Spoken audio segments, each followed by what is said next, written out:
Dear friends, महर्षि वाल्मीकि द्वारा लिखित रामायण कथा में आप लोगों का स्वागत है। प्रथम भाग रामायण का बदलता स्वरूप। इंडोनेशिया की राम कक्विन में ये प्रसंग बिल्कुल अलग तरीके से वर्णित है। राम ने रावण पर बाणों की बरसात की, लेकिन उनसे उसे कुछ भी क्षति नहीं पहुंची। उन बाणों का केवल इतना प्रभाव हुआ कि यह उनसे बचने के लिए पीछे तब तक हटता रहा जब तक वह दो चट्टानों के बीच में नहीं पहुंच गया।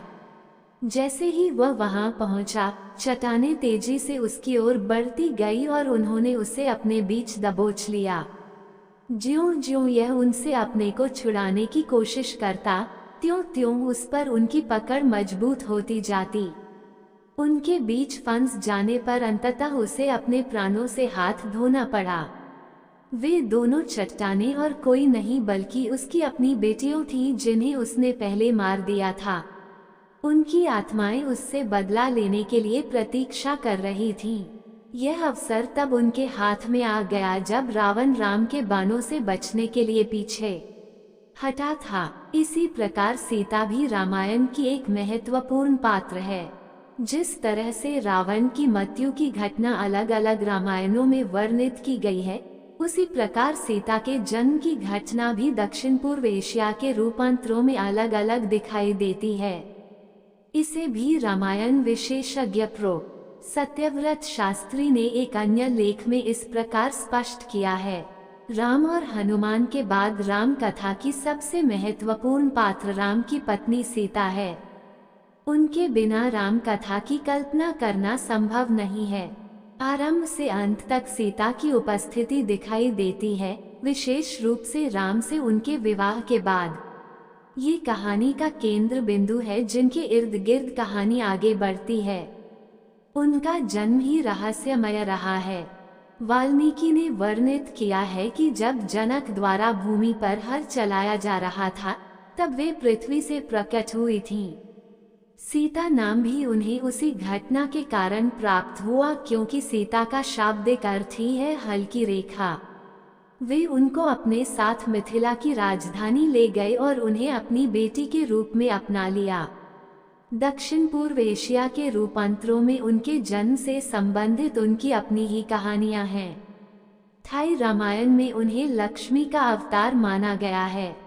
जैसे भारतीय रूपांतरों में वर्णित है, वैसे ही दक्षिण पूर्व एशिया के रूपांतरों में भी जनक द्वारा उन्हें धरती से प्राप्त किया माना जाता है, सिवाय इस अंतर के कि इससे पहले की घटनाएं जो दक्षिण पूर्व एशिया के रूपांतरों में वर्णित है, वे भारतीय रूपांतरों में कहीं नहीं पाई जाती।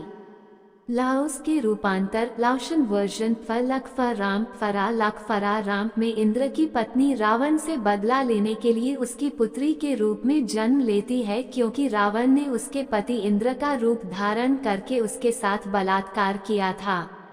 जन्म लेने के तुरंत बाद ही वह चाकू से रावण पर हमला करना आरंभ कर देती है, जिससे क्रुद्ध होकर रावण उसे जल में फेंकने की आज्ञा देता है, परंतु यह एक साधु द्वारा बचा ली जाती है, जो उसे अपनी बेटी की तरह अपना लेता है।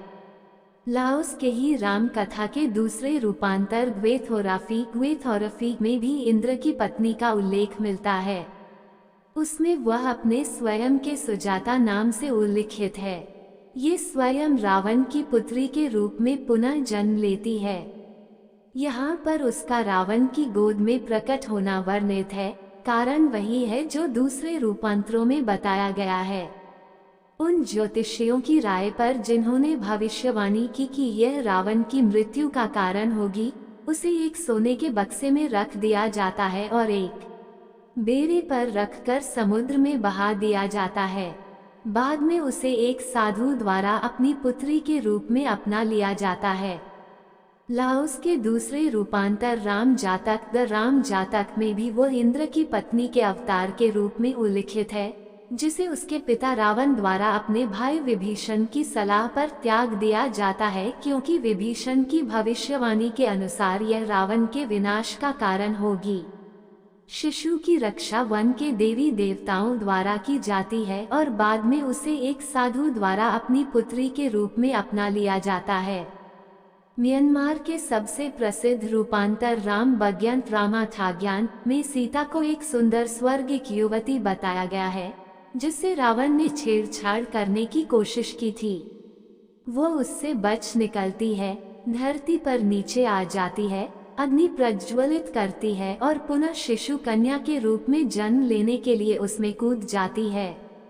उसे लंका ले जाया जाता है, एक बक्से में रखा जाता है और भयानक रावण द्वारा समुद्र में बहा दिया जाता है। बक्सा लहरों द्वारा भूमि के एक टुकड़े पर पहुंच जाता है। राजा जनक उस समय ब्राह्मणों की सलाह पर तप के भाग के रूप में भूमि को हल से जोत रहे थे। वे उस बक्से और उसके अंदर रखे शिशु को देखते हैं और उसे अपनी पुत्री के रूप में अपना लेते हैं। सीता के बहने का मूल प्रसंग उमेर कमेर के साहित्यिक रूपांतर रियाम के अथवा रामकीर्ति रियम के और रामकीर्ति में भी पाया जाता है, लेकिन वहाँ पर यह समुद्र नहीं है बल्कि यमुना नदी है।